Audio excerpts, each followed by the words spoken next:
Guys, welcome po. Collective reading tayo ngayon. So, tingnan natin kung ano yung current energy ng person mo para to sa mga no contact situation na nakikibalita sa kanilang mga person. So, be open-minded po.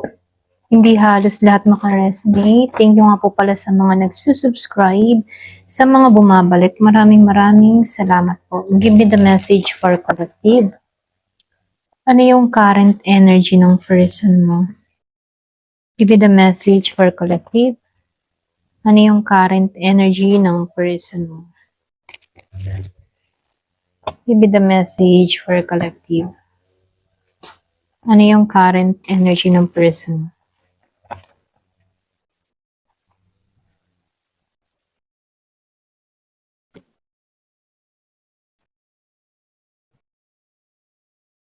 So, meron ko ditong 7 of Pentacles, Queen of Pentacles, Ace of Pentacles. Wow, malakas ang Earth. Virgo, Capricorn, Taurus. Meron din akong nakikitang Gemini, Libra, and Aquarius. Aries, Leo, and Sagittarius. So, meron din dito yung iba sa inyo, Scorpio, Cancer, and Pisces. Pero mas malakas dito ang Earth sign. Virgo, Capricorn, Taurus. Pwedeng meron kang kadiling na ganito. Okay? So, start na tayo.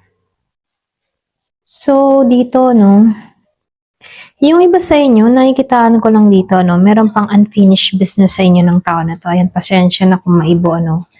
Kumbaga, hindi pa siya fully nakaka-let go dito. So, ibig sabihin dito, no, meron akong nakikitang 7 of Pentacles, Queen of Pentacles dito, and the Ace of Pentacles dito.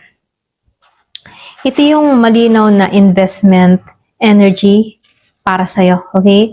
Kumbaga, itong tao na to, no, tinitimbang-timbang niya ang lahat, kumbaga, tinitimbang-timbang niya lahat, ano, yung bang tipo na hindi niya, kumbaga, nakikitaan ko dito, tinitimbang-timbang niya lahat, pagdating sa kanyang emotion at maging sa kanyang nararamdaman dito, ano, nakikita kanya bilang stable kasi rito, ano. Kumbaga, itong tao na to, bago siya kumilos, ano, iniisip-isip pa ng taong ito kung worth it pa ba or may long-term value pa ba to, connection na to. So, nakikitaan ko lang din dito, meron mga bagong opportunity, pero ibig sabihin, meron tong balak na magsimula muli, ano, or pwede rin sabihin na may balak siyang mag-restart in a grounded way, ano, kumbaga, nakikitaan ko dito, may balak siya, pero gusto niya ay yung secure talaga yung connection, okay? So, hindi ito yung energy ng taong naka-moving on, ano, ito yung energy ng taong nag-aantay ng tamang timing. So, ibig sabihin, meron kang person dito na nag-aantay, okay? Nag-aantay siya ng tamang timing, kung kailan siya kikilos sa'yo, kung kailan siya hahakbang sa'yo, kung ano yung tamang oras, okay? So, nakikitaan ko lang din dito sa Ace of Swords, reverse, and dito sa Two of Swords, ano, then nakikitaan ko rin din dito yung The Fool. Kumbaga, no, meron siyang gustong sabihin, yung iba sa inyo, meron tong gustong sabihin, aminin, pero nakikitaan ko lang din dito, meron siyang gustong sabihin pero hindi malinaw, okay? Or hindi niya masabi sa'yo.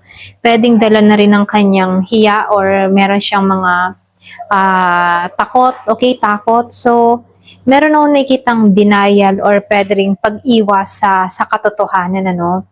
So, gusto niyang sumugal ulit pero itong tao na to, natatakot siya na maulit muli yung nangyayari. So, nakikitaan ko lang dito, no, gusto niyang lumapit pero hindi niya alam kung paano magsisimula or paano niya aminin yung kanyang nararamdaman, ano. So, nakikitaan ko lang din dito, no, dito sa Judgment, reverse, and dito sa Death, reverse, ano, ito yung pinakamalalim na part. Kasi meron akong nakikitang karmic lesson na hindi pa natututunan, ano. May mga pagbabago na dapat nangyari pero pinipigilan pa niya rito, no? So, hindi pa to ready, okay, na isara yung chapter ninyo, okay? Kumbaga, itong tao na to, dahil lumabas itong Death Reverse, ano, madalas may pagbabalik, okay? Or pwede rin sabihin na hindi siya tuluyang umalis, okay? Kumbaga, may hatak pa, okay? Kumbaga, merong hatak energy pa rito patungo sa'yo.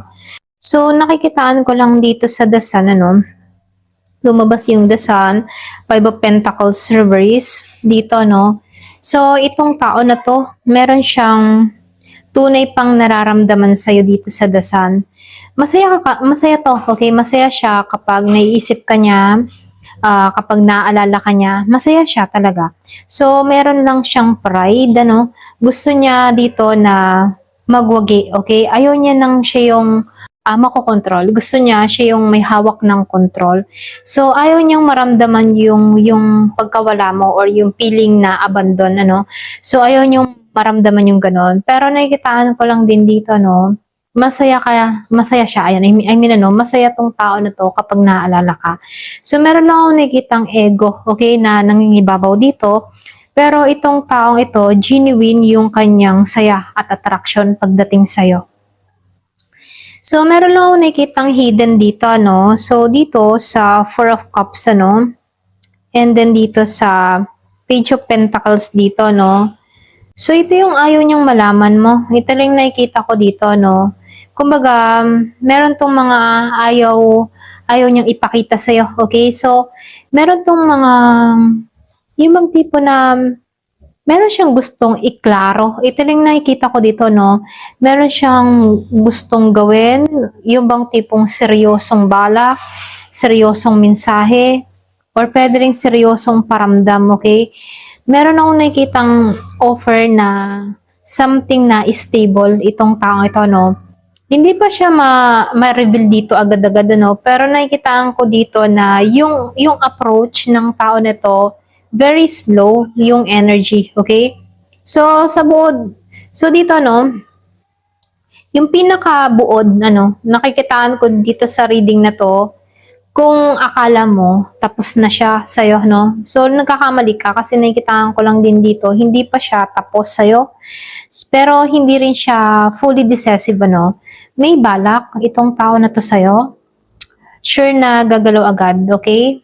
Kumbaga, sure nagagalaw to, pero hindi pa sa ngayon. Pero sigurado may balak pa to sa'yo. Merong unfinished na karma, malakas, okay? Sa pagitan nyo, no?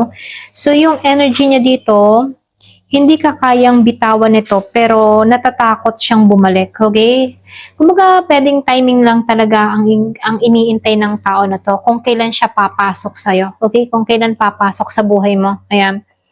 So, tingnan natin, ano ba yung mangyayari kung halimbawa, ikaw yung unang magparamdam or pwede rin worth it pa ba, okay? Kumbaga, worth it pa ba na mag-click tong connection na to or pwede rin destiny mo ba siya talaga, okay? So, tingnan natin kung ano yung lalabas. Destiny mo ba tong tao na to? Worth it pa ba na intayin to or sino bang kailangan maunang kumilos rito? Ayan. So, tingnan natin kung ano yung lalabas sa baraha. Kung alin yung sasagutin sa mga tanong natin, ano. Worth it pa ba? Kailan ba to kikilos? Or destiny mo ba siya talaga na makilala tong taong ito? Ayan.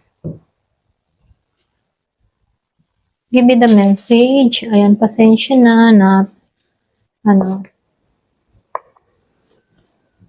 Wow, lumabas yung The Tower dito. Lumabas din ang The Star.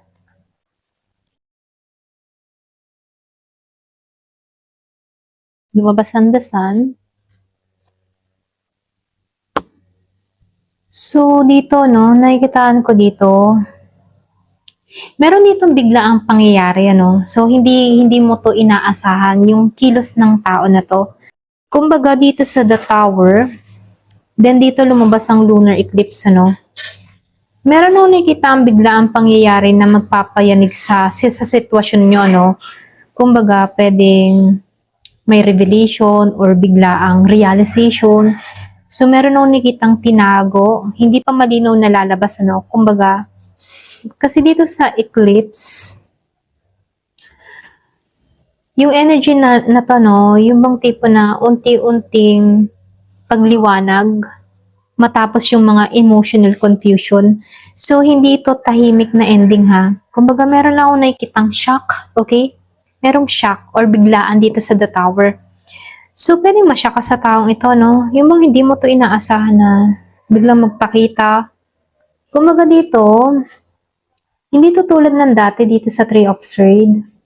Then, sinabayan siya ng the star dito. Ito yung malinaw na merong healing na nangyayari. Kumbaga, meron ditong unti-unting naghihilom yung mga sugat, ano? Meron nung nakikitang pag-asa pa dun sa iba sa inyo, no? Pero, hindi to blind hope, ano? Kumbaga, nakikitaan ko dito na mas matured, lalo-lalo na yung mga pananaw, okay? Kung magbabalikan man kayo dito, hindi na ito base sa pain, kundi mas nagiging malinaw na yung intention. Ito lang yung nakikita ko dito. Pwedeng pareho kayong nag-matured na, ano?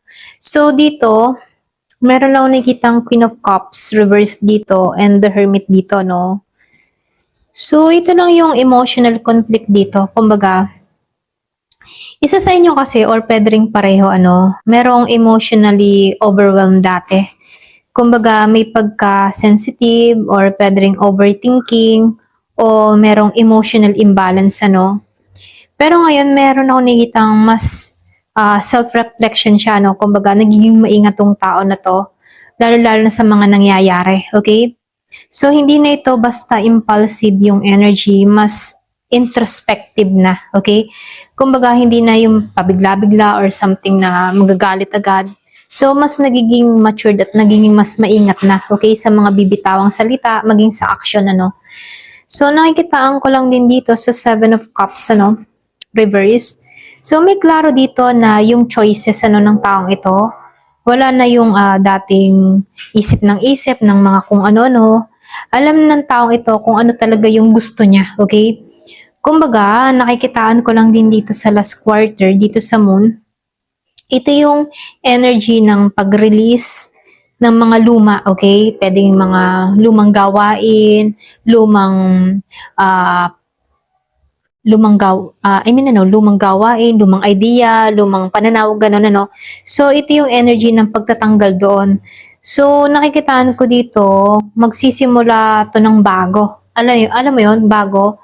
So, nakikitaan ko dito, mas, nagiging ano, yung bang tipo na, itong tao na to, mas gugustuhin niya na magkaroon ng level up yung connection. So, meron siyang kailangang bitawan sa kanyang sarili, okay?